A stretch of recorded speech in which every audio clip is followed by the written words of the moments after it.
church gathering, all of will become nonsense if we are not going to be filled and empowered with the Holy Spirit. So that's why if you experienced before, you come into the church and then after the service, you still feel empty. So I believe all of us every Sunday is filled and encouraged and anointed and empowered by God, by the Holy Spirit. So may I ask everyone to please stand up. And we'll read this verse in Ephesians chapter 6, verse 10 to 12.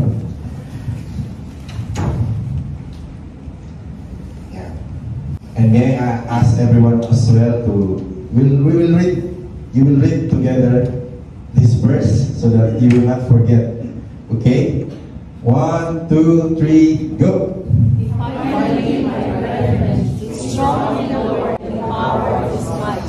Put on the whole armor of God, that you may be able to stand against the works of the devil. For we do not wrestle against blood, but against against powers, against the rulers of darkness, against spiritual hosts of wickedness in the heavenly.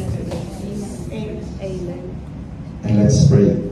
Father in heaven, we come before you with humility, that Lord, you anoint your word, you anoint us as well, so that we understand clearly your words of God. Lord, your word will give us guidance, your word will give us conviction, so that we can apply it in our daily lives, so that we can help as well our brethren, to encourage them, to nurture them, to build them up, not to build them down. Father, in the name of Jesus, we pray that you bless this gathering and help me as well, O Lord. I am not deserved, I am not worthy to share the word of God, but it is only by your grace, O God, that I am able to stand up here sharing your word, O God. Do not allow me to say things that are not really necessary, but Lord, help me to say things that will encourage us all and correct us as well. In Jesus' name we pray, amen and amen. You may sit down.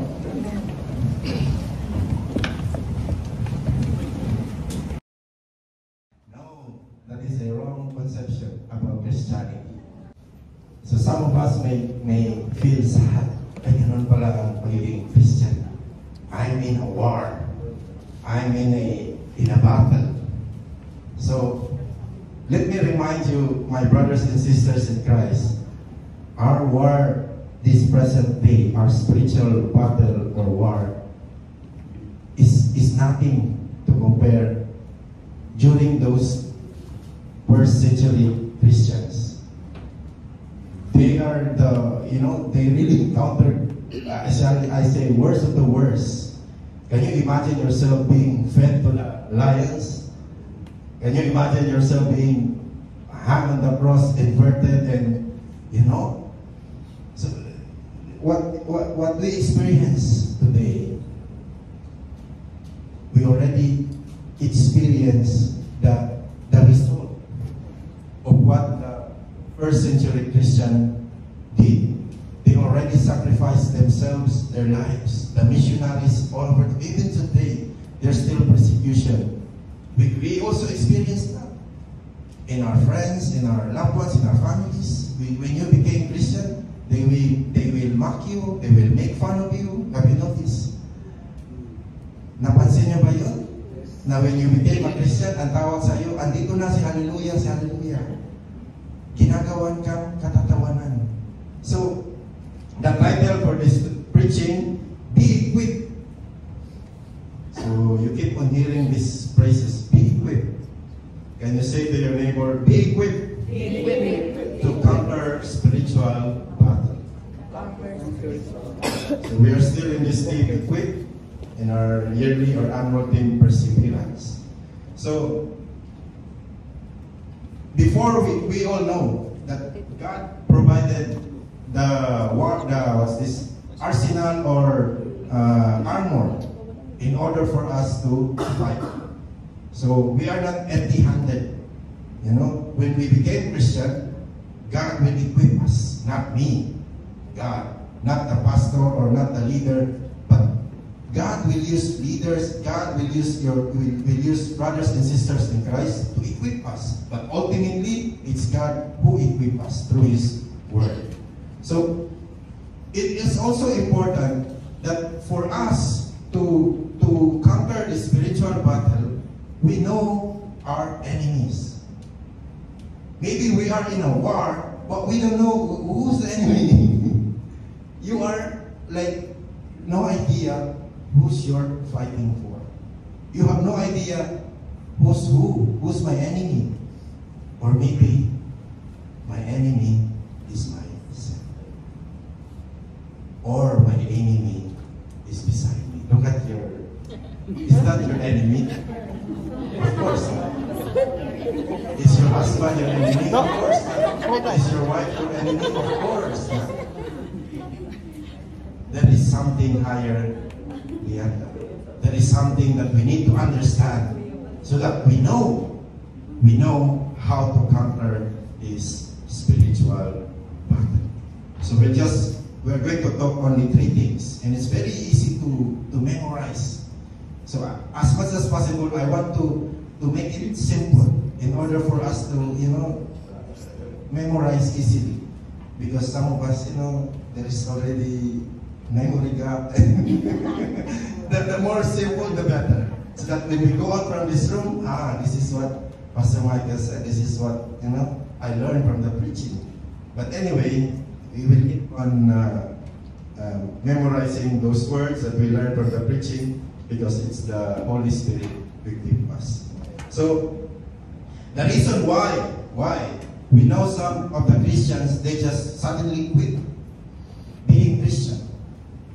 We know famous, Christians, famous pastors and leaders, Christian leaders, suddenly they just quit. They even belong to a famous or popular Christian band. They are worship leaders, then suddenly they quit. They just deny Jesus as easy as that. We don't know what happened, but at least we learned today. We learned today that the reason why they quit, because there's an enemy. Can you encourage and remind your seatmate, there is an enemy? There is an enemy. And the enemy is not you. Baka masama ang tingin. So, in 1 Peter 5:8, the Word of God says, be sober, be vigilant, because your adversary, the devil, walks about like a roaring lion, seeking whom he may devour. So that's the fact. That's the truth. There is an enemy. Don't you ever deny it. Don't you ever ignore it. Don't you ever take it for granted. No, life is okay. Life is like this. Life is so on and so forth. We're fine. But you don't know there is an enemy. And you cannot even, this is the thing, this is the tricky thing. You cannot even notice that he's there. So if I'm going to act this verse, the enemy is like, there's Father here. So he's like that. He's waiting for a perfect timing. So we must acknowledge, we must understand that there is an enemy. Yes, we are a special child of God. We are so blessed that God gave us the right to become children. God chose us. God selected us, handpicked us. But we are not exempted to face this enemy.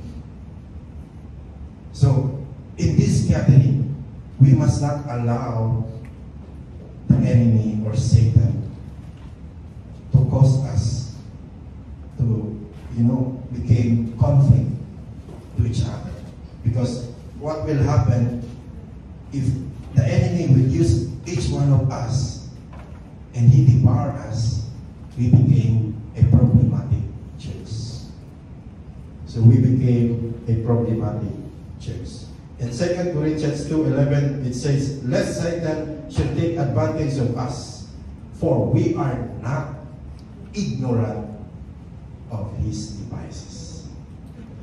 remember, you are not ignorant. So don't play, sorry for the word, so don't play, I don't know. Don't play innocent, or, in the law of the land, they say, ignorant of the law excuses no one. So the more we read and hear the Word of God, it's better for us. It's good for us. It's good for us. Because it will really build up our faith. Without this faith, you already have faith. All you need to do is nurture it. Nurture it, and God, the Holy Spirit, will empower you. In Ephesians 4:27, it says, nor give place to the devil. So we must decide.